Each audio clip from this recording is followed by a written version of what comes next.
बोल जय मसीह की। क्राइस्ट मेथोडिस्ट चर्च बरेली की तरफ से इस पॉडकास्ट सर्विस में आप सबका स्वागत है।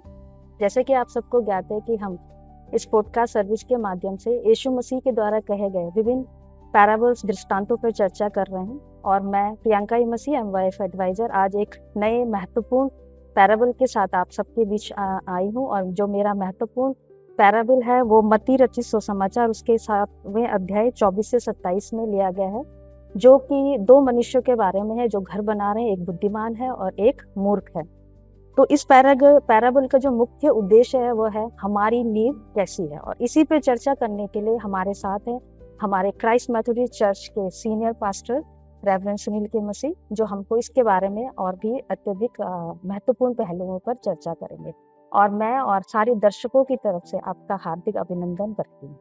थैंक यू पास्टर जी। जैसे कि हम सब समझते हैं कि यीशु मसीह ने जितने भी अपनी जो बात रखी है और अपनी जो टीचिंग रखी है वो पैराबल्स और दृष्टांतों के माध्यम से रखी है, ताकि उस स्वर्गीय राज्य का जो भेद है और जो सच्चाई है वो हम सब समझ पाएं।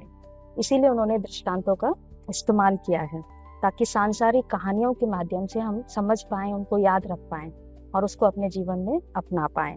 तो हम आपसे ये जानना चाहते हैं कि यीशु मसीह ने क्यों एक घर बनाने का पैराबल अपने दृष्टांतों में इस्तेमाल किया।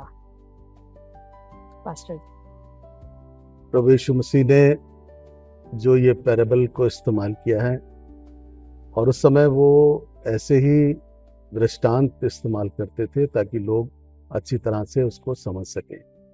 यहाँ पर जिस पैराबल का जिक्र है तो उसमें घर बनाने का जिक्र है कि एक बुद्धिमान ने घर बनाया और दूसरे मूर्ख ने घर बनाया। एक ने चट्टान पे बनाया और दूसरे ने बालू पर या रेत पर बनाया।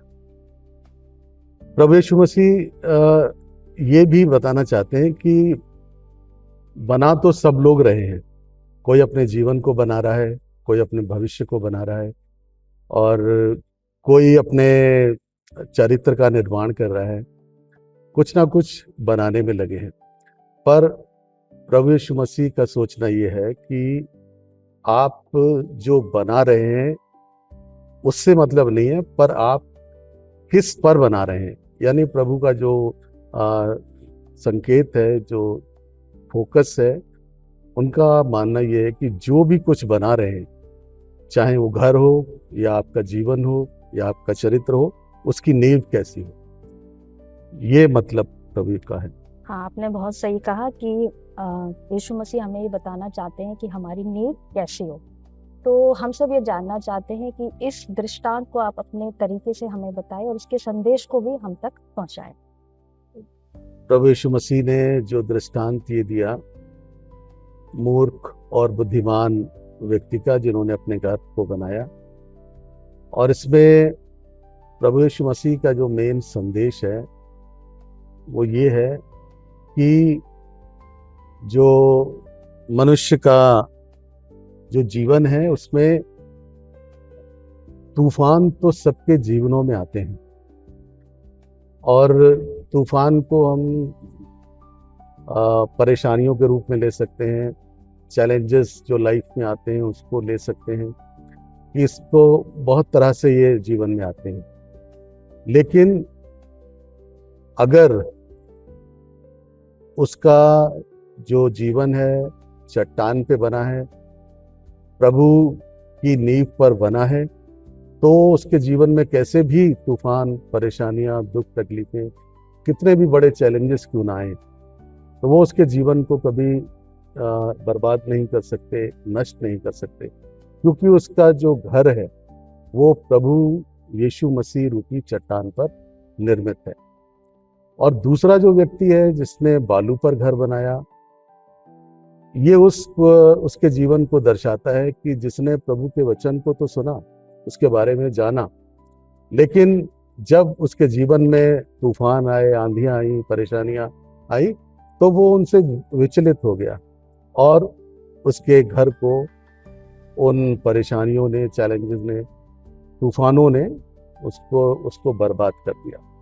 तो प्रभु का जो मेन मकसद है वो यही बताने का है कि जब उसके जीवन में, किसी के भी जीवन में उसका जो जो कुछ वो कर रहा है, उसकी नींव को अगर उसने मजबूत बनाया है, मजबूती से काम को कर रहा है, बिजनेस को कर रहा है, कुछ भी कर रहा है, तो उसका जीवन कभी बर्बाद नहीं हो सकता, उसका घर कभी गिर नहीं सकता। तो पास्टर जी, हम सब ये जानना चाहते हैं कि तूफान केवल पापियों के ही लाइफ में आते हैं या अन्य व्यक्ति के लाइफ में भी आते हैं जो पाप से रहित है? ऐसा है नहीं कि तूफान सिर्फ पापियों के ही जीवन में आए, पर तूफान तो सबके ही जीवन में आते हैं, चाहे वो पापी हो, चाहे वो परमेश्वर का भक्त हो, सच्चा इंसान हो, दोनों के जीवनों में आते हैं। और बाइबल भी हमें इसके बारे में बताती है कि अय्यूब परमेश्वर का भक्त था, परमेश्वर की आज्ञाओं का पालन करता था, और पूरा ही परिवार जो अय्यूब का था, वो अय्यूब के आदेशों का ही पालन करता था, और अय्यूब परमेश्वर से सारे आदेशों को लेता था, और जो आज्ञाएं परमेश्वर देता था उसको मानता था। उसके पास भी किसी चीज की घटी नहीं थी, उसकी लाइफ भी बहुत अच्छी थी, लेकिन जब शैतान ने परमेश्वर से कहा कि तूने अपना हाथ उस पर रखा हुआ है, और अगर तू अपना हाथ वहां से हटा लेगा तो अय्यूब तेरे मुंह पर तेरी बुराई करे। परमेश्वर जानता था अपने भक्त अय्यूब को, तो परमेश्वर ने कहा कि तू जो चाहे उसके साथ कर, और ऐसा ही हुआ। अय्यूब भारी संकट में पड़ गया, उसका परिवार बर्बाद हुआ, उसके धन दौलत बर्बाद हुई, और एक समय ऐसा आया कि अय्यूब भी फोड़ों से उसका शरीर पूरा भर गया, और उसके पत्नी, उसके रिश्तेदार उसको बुरा भला कहने लगे कि जिसका तू भक्त है, तू इस स्थिति में भी उसकी उपासना कर रहा है, उसको बुरा नहीं कह रहा, और तेरी हालत ये हो गई है। तो उसने बड़ी अच्छी बात कही कि मैं उस परमेश्वर की बुराई क्यों करूं जिसने मुझे सब कुछ दिया, और आज अगर मेरे पास कुछ नहीं है तो इस समय आके मैं उसकी बुराई करूं, उसके लिए बुरा कहूं। परमेश्वर शैतान के द्वारा उसकी परीक्षा जरूर कर रहा था, लेकिन अय्यूब विश्वास में बहुत मजबूत निकला, और उसने परमेश्वर के लिए बुरा नहीं कहा, और वो उस परीक्षा से बाहर आए। तो इसका मतलब यही है कि परीक्षाएं सब पर आती हैं, चाहे वो परमेश्वर का कितना भी मानने वाला हो, और पापी तो इसके शिकार होते ही हैं। परीक्षाएं आती हैं, चैलेंजेस आते हैं, तो उसके शिकार तो हो जाते हैं। तो ऐसे ही जो सज्जन लोग होते हैं, उनके जीवनों में भी ऐसे तूफान आते हैं, और जब उनका भरोसा परमेश्वर पर है, परमेश्वर उनके साथ है, तो वो कभी डगमगा नहीं सकते। आप कहना चाहते हैं कि अगर नींव पक्की है तो आग, तूफान, बाढ़ आपका कुछ भी नहीं बिगाड़ पाएगी। अगर नींव प्रभु पर टिकी है, उस पर वो इमारत खड़ी है, और उसकी नींव प्रभु है, तो वो इमारत कभी नहीं गिरेगी। हम आगे बढ़ते हुए दर्शकों की तरफ से एक और सवाल हमारे मन में आया है कि क्या परमेश्वर का वचन सुनना ही हमारे लिए काफी है कि हमें उस पे भी चलना चाहिए? वचन सिर्फ सुनना ही हमारे लिए काफी नहीं है, पर जब तक हम उस वचन को अपने जीवन में नहीं लाएंगे, अमल नहीं करेंगे, तब तक वो वचन हमारे लिए व्यर्थ है। और जो कुछ वचन हमें सिखाता है, तो ना सिर्फ सुनना है, उन आज्ञाओं पर चलना भी है, और उसको अपने जीवन में उतारना भी है। जिस तरह से हम बाइबल में एक उदाहरण देखते हैं कि परमेश्वर ने नूह से कहा कि अब मैं इनको नाश कर दूंगा, और तू अपने लिए एक नाव को तैयार कर ले, ताकि तू और तेरा पूरा परिवार उसमें सुरक्षित चले जाए। तो नूह ने परमेश्वर के वचन को सिर्फ सुना ही नहीं, उसकी आज्ञा का पालन भी किया और उसने नाव को बनाया और उसका प्रतिफल ये हुआ कि उसी का परिवार सिर्फ बचा, बाकी सब लोग उस जल प्रलय में नाश हो गए।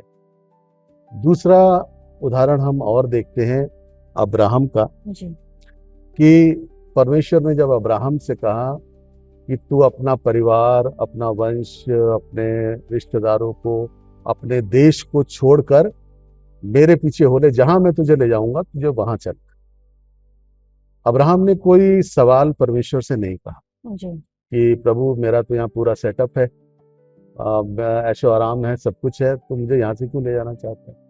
कोई सवाल नहीं किया, बल्कि जब परमेश्वर ने उससे कहा तुझे यहाँ से निकलना है, तो वो वहां से सब कुछ छोड़कर निकल गया और काफी लंबा सफर भी तय करा, काफी परेशानियों से होके भी गुजरा, लेकिन परमेश्वर ने अब्राहम का साथ नहीं छोड़ा और अब्राहम ने परमेश्वर का साथ नहीं छोड़ा। तो आपने खूब कहा कि जो भी हमारा विश्वास है वो हमारे कार्यों में भी दिखना चाहिए।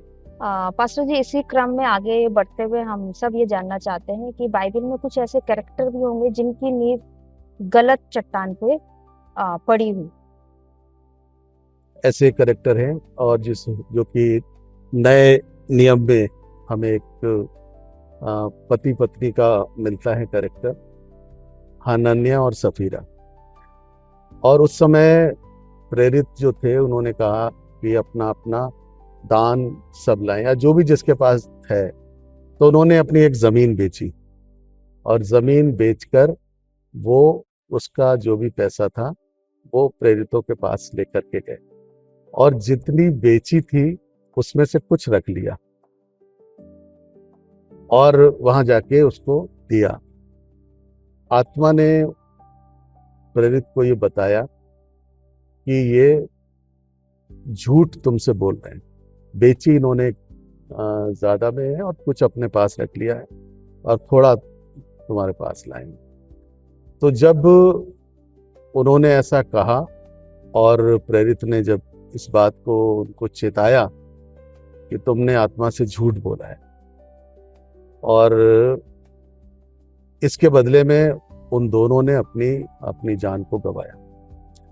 तो हम ये भी देखते हैं कि जो सेवा में भी रहते हैं और उसके साथ साथ झूठ का सहारा भी लेते हैं, तो वो उनकी सेवा जो होती है वो ग्रहण योग्य नहीं होती है। जी, खूब कहा आपने। और अंत में मैं ये जानना चाहते हैं कि मैं और हमारे दर्शक ये जानना चाहते हैं कि आज का जो मुख्य दृष्टांत है वो हमारे युवाओं के लिए कैसे महत्वपूर्ण है।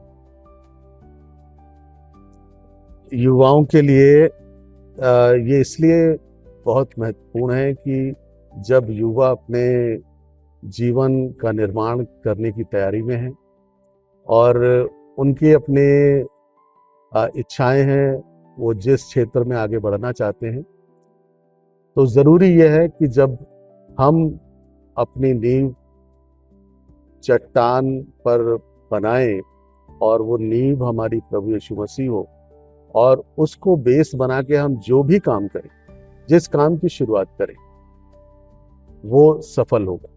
ऐसे ही हमारे जवानों के लिए है कि वो जब अपने जीवन को बना रहे हैं तो वो भी प्रभु पर भरोसा रखें, प्रार्थना करें और अपने काम को उससे शुरू करें कि प्रभु अब मैं इस काम को शुरू करना चाहता हूँ, या मैं अब इस पढ़ाई के लिए इसमें आगे जाना चाहता हूँ, इसमें मेरी अगुवाई करें, मेरी मदद करें।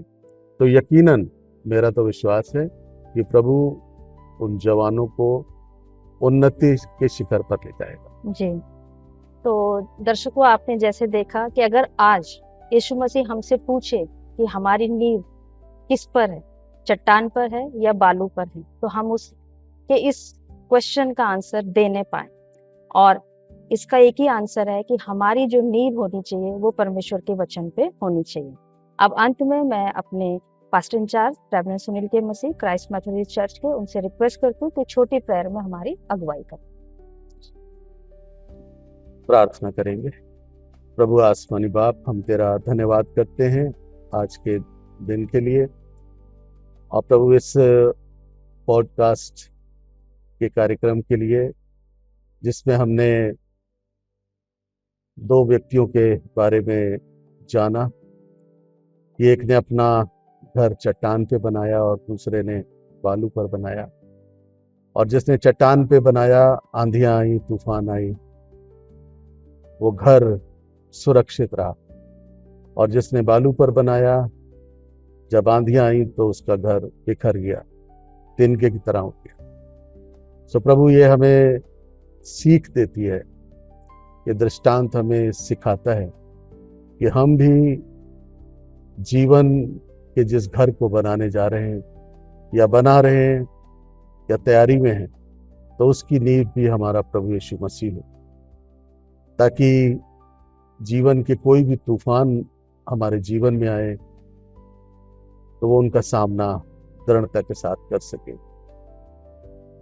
हर तरह से प्रभु हम सबकी अगुवाई कर, और इस प्रार्थना को उद्धार करता प्रभु यीशु क्रिस्त के नाम में दुआ। आमीन। आमीन। हम बहुत जल्दी ही अपने एक नए पॉडकास्ट सीरीज में मिलेंगे। तब तक के लिए आप सबको जय मसीह की। आमीन। जय मसीह।